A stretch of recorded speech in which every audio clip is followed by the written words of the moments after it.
студенттердин коомдук биригинин башчысы болом. Биз ушу Орго жакын студент келдик, атайын жолугушуу болот экен болуп. Буга чейин биз келгенибизге 3 жыл болду. 3 жылдан бери деле эч кандай иш чара болгон эмес. Чынын айтыш керек. Анан мындай 26-сы деп көрдүк биз эмеде сиздердин атайын расмий сайтыңардан. Муну дагы эртерээк айтса балким мындан да көбүрөөк киши келиппир деген ой болуп атат да. Анткени көп пропаганда болбой калды, көп мекендештер укпай калды муну. Биз ошо мындай расмий тааныштырып койсок, ошо биздин университетте бир 50 жакын кыргыз жарандары окуйт. Көбүнчөсү ошо бакалавр, магистратура эмеде бөлүмдөрүндө, ар кандай тармактарда. Анан биз 2012 жылдан бери негизи иш алып барып келебиз. Расмий түрдө 2017 жылы ошо Сакар университетиндеги университеттин алдында бир эме кылабыз. Өзүбүздүн расмий каттообузду өтүп иш алып барып атабыз өзүбүздүн деңгээлибизде. Анан буга чейин көптөгөн элчилик, ошо консулдук боюнча ар кандай сын пикирлер айтылып жүрөт. Көбүнчөсү чын айтыш керек терс пикирлер айтылып атат. Буга чейин дагы мен өзүм дагы ачык айтам, сыйлагам. Элчиликти, консулствону, анан кайсы бир баягы эме менен кирип, ушу социалдык тармактарга жүктөп койгон экен. Ал жерде карасаң ошо бир элчилик же консулдук боюнча бир дагы жакшы пикир айтылган эмес да. Баардыгы тең жаман болот да. Мен айтат элем да, ушул жакта калыстык болсо бирөө чыгып айтат эле да. Жок иштеп атат булар.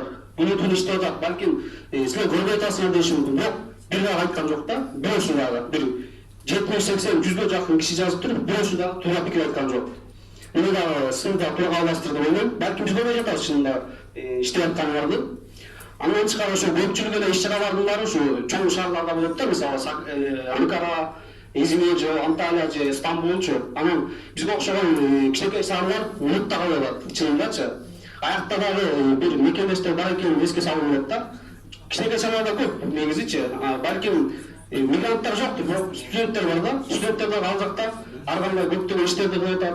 Өзүбүздүн маданий баалуулуктарыбыз, улуттук баалуулуктарыбызды таанып атабыз башка өлкөлөргө. Мисалы биздин университетте 150ден ашык өлкөнүн жарандары окуйт да. Бул да өтө жетишкен деп ойлойм. Баягы биздин кандай жүрүшүбүз, кандай сүйлөгөнүбүз, адил бакылагыбыз ошого жараша башка элдердин, башка улуттардын көз карашы калыптанат да. Биз жаман жүрсөк, эчтеке кыла албасак, демек бизге болгон дагы көз карашы ошондой калыптанат. Кыргыздар булар эчтекеге жарабайт депчи. Буга чейин иш чара жайгап жүргөн болсок, көптөгөн иш чараларды кылдык.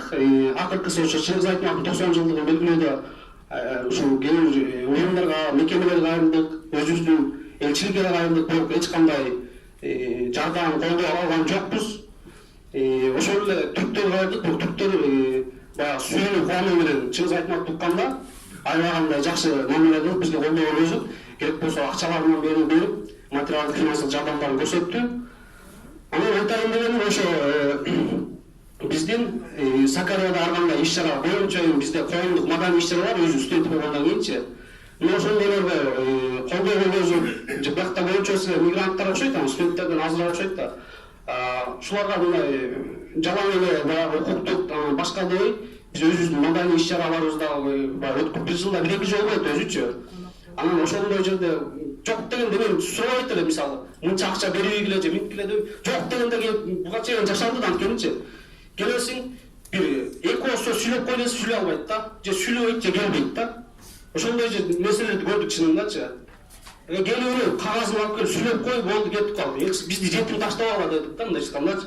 Жетип таштап алган. Мисалы Афганистан өткөндө эле бир культура таанытып окот, ошондой күн өткөрдүк. Биз Афганистанга жетпей калдык. Афганистанга өзүнүн элчи консулдугу менен келип, ошол жакта тикесин тик туруп беришти да.